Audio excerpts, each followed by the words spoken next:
Où se situe, s'il y en a un, le point de non-retour? Est-ce qu'aimer, ce n'est pas justement tout accepter, même le pire? Voilà les questions que se sont posées les sœurs Delphine et Muriel Collin afin de réaliser l'adaptation du livre Ce qu'il faut de nuit. Interrogeons-nous à notre tour sur la façon d'adapter et de mettre en scène cette tragédie familiale. Jouer avec le feu, réalisé par Muriel et Delphine Collin. Le film profite d'un casting avec un trio fort, avec Vincent Lindon, Stéphane Crépon et l'incroyable Benjamin Voisin. Pierre élève seul ses 2 fils. Louis, le cadet, réussit ses études et avance facilement dans la vie. Fus, l'aîné, part à la dérive. Fasciné par la violence et les rapports de force, il se rapproche de groupes d'extrême droite à l'opposé des valeurs de son père. Peu à peu, l'amour cède place à l'incompréhension. Comme évoqué en introduction, ce film se trouve être l'adaptation du roman Ce qu'il faut de nuit, écrit par Laurent Petit-Mangin. C'est l'histoire d'un père qui élève seul ses 2 fils. Ils choisissent ce qu'il y a d'important pour eux, ce qu'ils sont en train de devenir. Ils agissent comme des hommes et pourtant ce ne sont que des gosses. Un roman très accessible, même pour les moins lecteurs d'entre vous, avec seulement 130 petites pages. Il m'aura fallu une soirée pour en venir à bout. La raison à cette courte durée, un roman taiseux. Un père et son fils qui ne s'entendent plus, bah oui, ça passe par beaucoup de non-dits glissés entre les lignes. Les événements sont narrés par le papa, il fait des phrases courtes, secs, façon papa, avec une véritable carapace. Là encore, ça rend la lecture dynamique. Non, vous ne vous endormirez jamais sur des pavés de description sans fin. Simple, efficace, à l'image, on peut le croire, de l'éducation de ce père.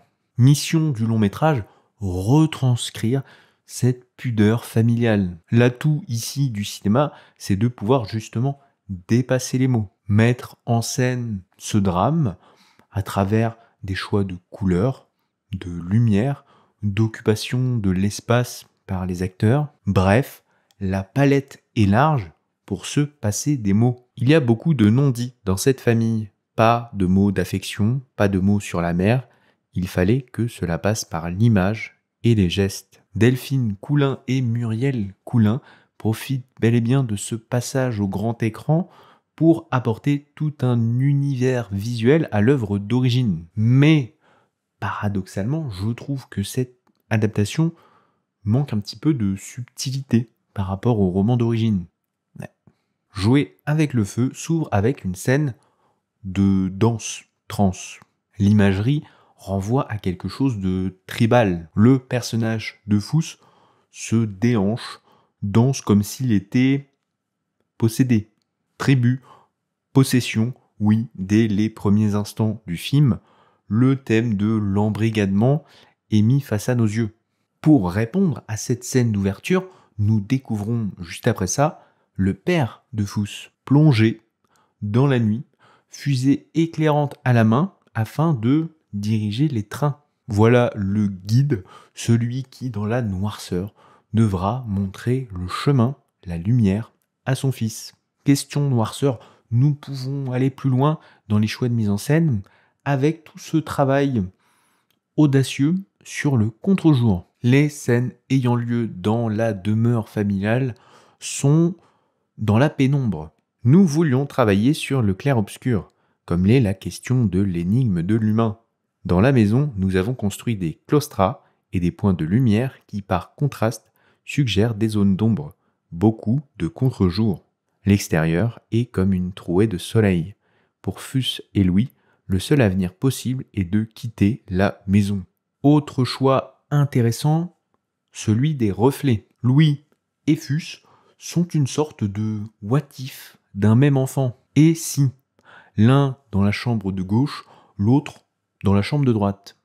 L'un s'extirpe de cette ville et l'autre assiste à des combats de jeunes dans une usine désaffectée là encore preuve d'un monde qui se meurt. Oui, tout fout le camp. Louis cherche à intégrer le système pour triompher.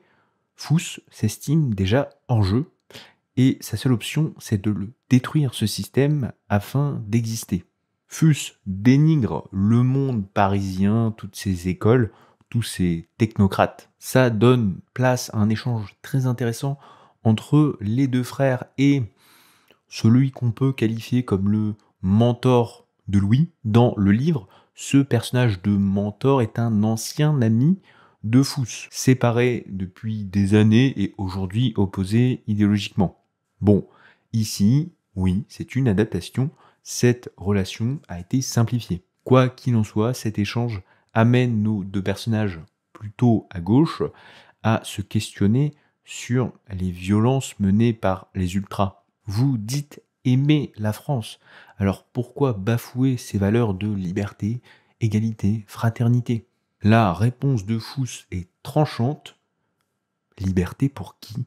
Sous-entendu, votre ascension sociale, je n'y crois pas. Fuss est en échec scolaire. Sa liberté à lui, c'est de rester dans ce trou à regarder les usines du coin fermées, les unes après les autres.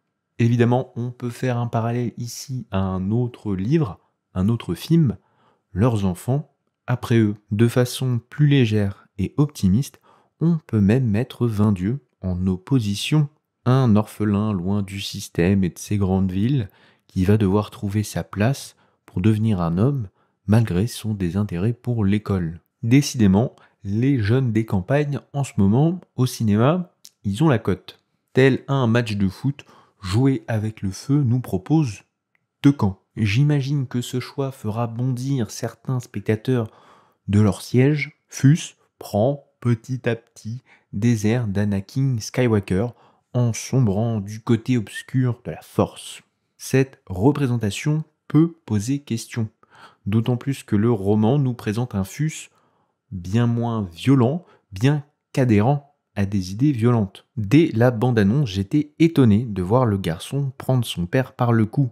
Ce n'est pas la compréhension que j'ai eue du personnage dans Ce qu'il faut de nuit. J'ai comme l'impression qu'il a fallu pousser la violence du personnage à l'extrême pour justifier les inquiétudes de ce père. Parce que oui, j'ai été déstabilisé par ma lecture de Ce qu'il faut de nuit. Je ne savais plus si le véritable fautif était ce père ou ce fils. Qui des deux avait fermé la porte le premier à l'autre? On ressent bien moins dans le roman la violence du groupe auquel appartient Fuss. Oui, on nous les qualifie comme violents, comme étant à l'extrême, mais sans jamais savoir trop les actions qu'ils mènent. Ce qui m'a semblé le plus violent, c'est ce père qui très vite va dénigrer son fils en le traitant de facho. Colère et discussion difficile. Oui, dans le livre, ce papa m'a semblé bien plus responsable de la situation. Le film arrondit les angles. Oui, effectivement, Fuss, là, il n'y a pas de débat, il est tombé dans un nid de violence extrême.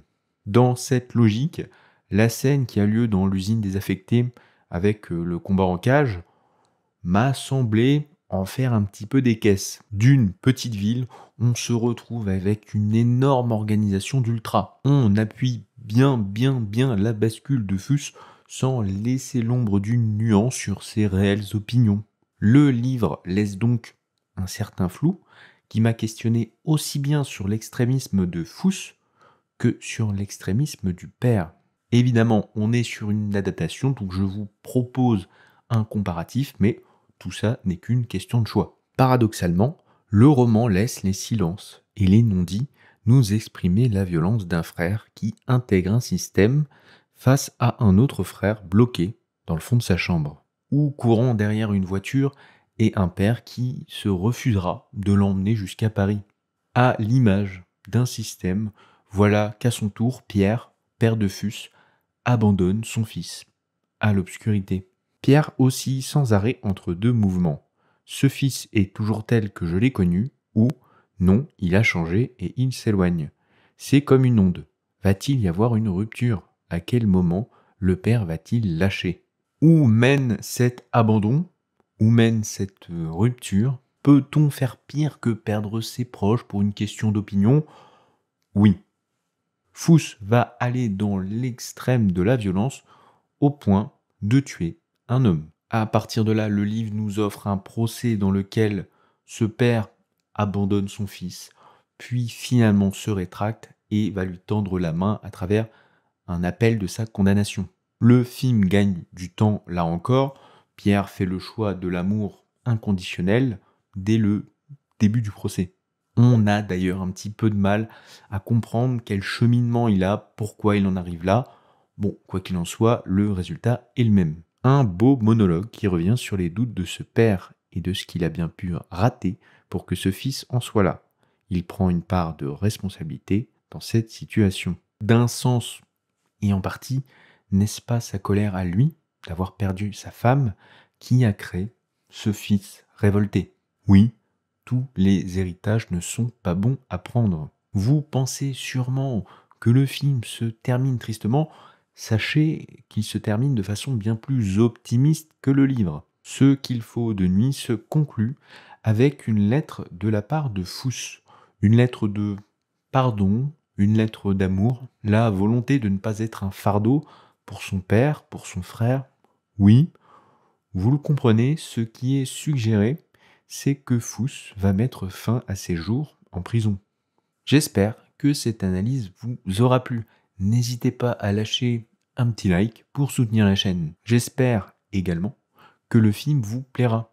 Et quelles que soient vos opinions politiques, c'est un sujet plus que jamais d'actualité. Le prix d'interprétation masculine à la Mostra de Venise pour Vincent Lindon n'est sans doute pas un hasard dans un pays gouverné par Giorgia Meloni. Enfin, je ne vous ferai pas l'affront de vous expliquer le titre Jouer avec le feu.